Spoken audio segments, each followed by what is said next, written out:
بسم اللہ الرحمن الرحیم۔ السلام علیکم۔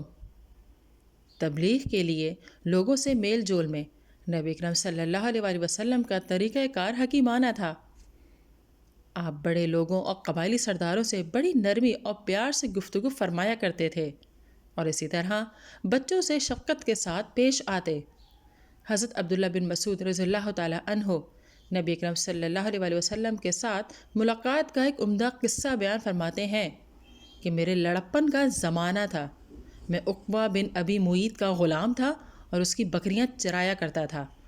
ایک دن نبی اکرم صلی اللہ علیہ وآلہ وسلم اور حضرت ابو بکر رضی اللہ تعالیٰ عنہ میرے پاس آئے اور کہا، اے لڑکے، کیا تیرے پاس دودھ ہے؟ میں نے کہا، ہاں، لیکن یہ تو میرے پاس امانت ہے۔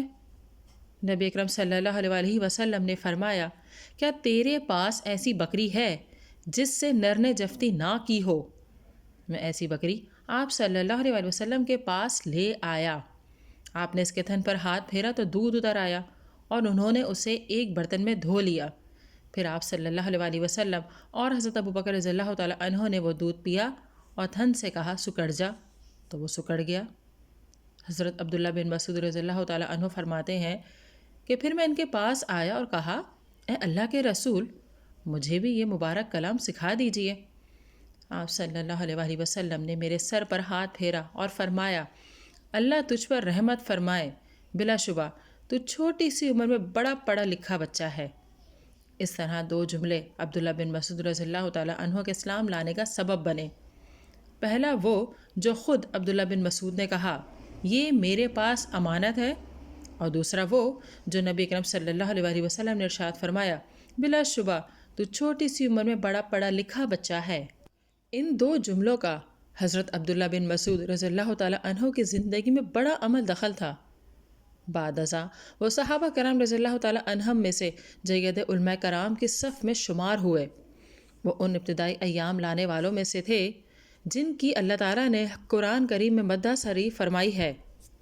حافظ ابن حجر رحمۃ اللہ علیہ سیدنا عبداللہ بن مسعود رضی اللہ تعالیٰ عنہ کے بارے میں فرماتے ہیں، وہ اسلام میں مسابقت رکھنے والے میں سے ایک تھے۔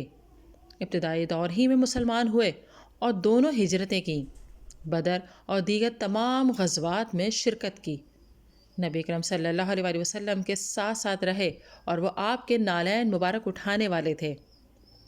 باوجود یہ کہ عبداللہ بن مسعود رضی اللہ تعالیٰ عنہ کسی کے حلیف تھے، نہ ان کا کوئی اپنا قبیلہ تھا جو ان کی حفاظت کرتا، اور وہ خود کمزور جسم و باریک پنڈلیوں والے تھے، ان کی شجاعت اور قوت ارادی میں کوئی کمی نہ آئی۔ حضرت عبداللہ بن مسعود رضی اللہ تعالیٰ عنہ کے دعوتی سلسلے میں کارنامے قابل فخر ہیں۔ ان میں سے ایک کارنامہ وہ تھا جو مکہ میں دعوت اسلامی کے ظہور کے بعد پیش آیا اور قریش نے ان پر بہت ظلم کیا۔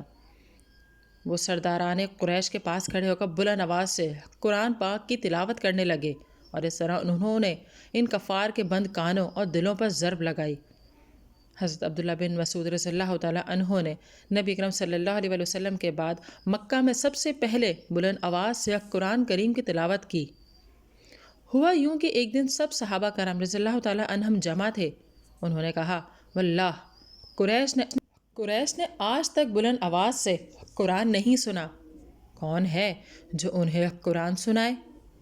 حضرت عبداللہ بن مسعود رضی اللہ تعالیٰ عنہ کہتے ہیں، میں۔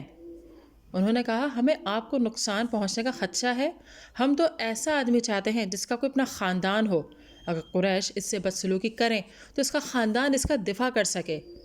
حضرت عبداللہ بن مسعود رضی اللہ تعالیٰ عنہ نے کہا، آپ مجھے چھوڑ دیں، میری اللہ حفاظت فرمائے گا۔ عبداللہ بن مسعود رضی اللہ تعالیٰ عنہ چاش کے وقت مقام ابراہیم کے پاس پہنچے۔ قریشی اپنی مجلسوں میں بیٹھے تھے۔ حضرت عبداللہ بن مسعود رضی اللہ تعالیٰ عنہ نے مقام ابراہیم کے پاس کھڑے ہو کر تلاوت شروع کی اور بلند آواز سے کہا، اللہ رحمان ہے، قرآن سکھایا۔ پھر وہ کفار کی طرف بڑھے اور آیات پڑھتے چلے گئے۔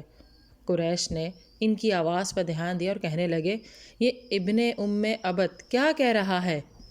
پھر بولے، یہ تو اس کلام کی تلاوت کر رہا ہے جو محمد صلی اللہ علیہ وآلہ وسلم لے کر آیا ہے۔ وہ عبداللہ بن مسعود رضی اللہ تعالیٰ عنہ کی طرف بڑھے اور ان کے چہرے پر مارنا شروع کر دیا۔ حضرت عبداللہ بن مسعود رضی اللہ تعالیٰ عنہ مسلسل پڑھتے چلے گئے اور جتنا ممکن تھا پڑھا۔ پھر وہ صحابہ کرام رضی اللہ تعالیٰ عنہم کے پاس واپس آئے تو ان کے چہرے پر زخموں کے نشانات تھے۔ صحابہ نے کہا، اس بات سے ہم ڈرتے تھے۔ حضرت عبداللہ بن مسعود رضی اللہ تعالیٰ عنہ نے جواب دیا، اب مجھے اللہ کے دشمنوں کی کوئی پرواہ نہیں، اگر تم چاہو تو میں کل دوبارہ اسی طرح کر سکتا ہوں۔ انہوں نے کہا، نہیں، بس اتنا ہی کافی ہے۔ آپ نے کفار کو وہ کلام سنا دیا ہے جو وہ سننا نہیں چاہتے تھے۔ اس طرح حضرت عبداللہ بن مسعود رضی اللہ تعالیٰ عنہ وہ شخص تھے جنہوں نے نبی پاک صلی اللہ علیہ وسلم کے بعد مکہ میں سب سے پہلے بلند آواز سے قرآن پاک کی تلاوت کی، اور بلا شبہ ان کا یہ کارنامہ قریش کے لیے ایک عملی چیلنج تھا جس کا جواب دینے کے وہ متحمل نہ ہو سکے۔ ناظرین، اگر ویڈیو پسند آئی ہے تو اسے لائک کیجئے، شیئر کیجئے، کمنٹ دیجئے اور چینل کو ضرور سبسکرائب کیجئے۔